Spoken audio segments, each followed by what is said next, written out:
بسم الله الرحمن الرحيم. marka koowaad waxaan salaamayaa madaxweynaha Puntland iyo madaxda kale golayaasha.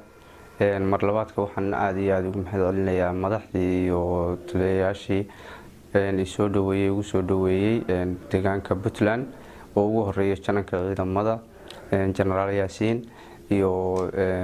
saraakiisha qaybta sagaalaad oo iyana uu hogaaminayo General Abdullaahi Umar Ashuur iyo Cornel Hussein iyo Cornel Abdirashiid. aad iyo aad baan idinku mahadcelinayaa inta markaan ka imaado anigoo ah gaashaan la dhaxay Sahal Faarax Raage ahaana xeer ilaaliyihii maxkamadda sare ee ciidamada Somaliland. waxaan maanta doonayaa halkan inaan ka cadeeyo in aan qodobka koowaad aan ka tanaasulay jagadii madaxweynaha Somaliland uu magacaabay 16 bishii koowaad oo ahayd xeer ilaaliyaha maxkamadda sare ee ciidamada maanta laga bilaabana aanan ahayn. waxaan kaloo iyana doonayaa inaan cadeeyo xubinnimadii ciidanimada ee sarkaalnimada ahayd ee ahaa gaashaan la dhaxay Sahal Faarax Raage ee ciidamada Somaliland iyadana inaan ka tanaasulay. waxaan kaloo iyana cadeynayaa in aan ku biiray ciidamada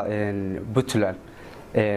hadda wixii ka dambeeyay insha Allah taala aan ka shaqeyn doono kulay toolada kuma birin horeba waan u ahayo qalbigan ka ahaa laakiin hadda laga bilaabana si toos ah ayaan uga howlgali doonaa insha Allah taala. inta ayaan doonayaa inaan cadeeyo runtii kulay way jiraan sababuhu oo maxaan maleynayaa maanta la oran maayo maxaa loo tagayaa xagee loo socdaa lama dhahayo wax waliba iska cadiyeen sababtoo ah waxa weey dadku waxay ku heshiiyeen dadka dad isu tagay bay ahayn Soomaaliland haddaad maqasho waa dad isu tagay oo kama baan dhaqan ahaan custom bay isugu tageen iyo dhulku ka dhaxeeyay heshiiskii la galay 1990kii gabi ahaanba president baa lagu sameeyo daaqada laga saaray maadaama daaqada laga saaray wax kale oo dadkii markaa isugu haray ma jiraan. kulli qodobka koowaad aan uga tanaasulay uga tagnay waa kaas mid walibana dadku isir ahaan bay ku abtirsadaan oo ka soo jeedaan nin waliba marka halkiisii maadaama heshiiskii meesha uu ka baxay in uu ku biiro xaq buu u leeyahay. mar labaadka waxa kale oo jirta anagu gaar ahaan qaybta cadaaladda ka shaqeeya maadaama qaybta cadaaladda ka shaqeeyo qofku cadaaladda waxa weeye waa inay noqotaa legal waa in lagu dhaqmaa. runtii iyada laftigeedana madmadow badan baa ka jira sababtoo ah taliyaha ciidanka Somaliland General Nuux waxa weeye iyo askariga si isku mid ah waa inuu sharcigu u qabtaa.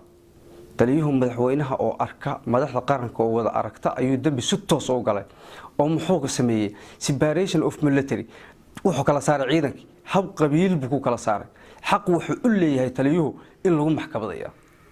waayo ciidamadii bariga Sanaag waxay waa iska tagaysaa taasi waxay noqonaysaa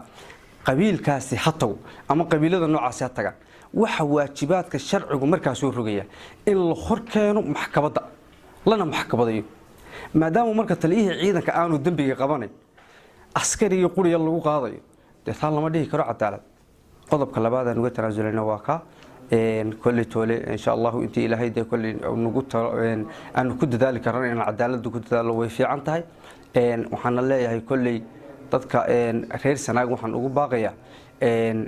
kulli waxaad moodaa in idinka la idin tastay idinkuna daawadayaal ka tihiin waxyaabaha idinkaga imaanaya dawladda iyo maamulka Somaliland waad aragtaan waxa idin haboon waxa la ninku yiri sinaan mayno sidka waa wadaagtaani adna diisareentiisa inaad tashataan bay idin haboon aan idin soo jeedinayaa. aad baan idin salaamayaa. Assalaamu calaykum waraxmatullaahi wabarakaatuh.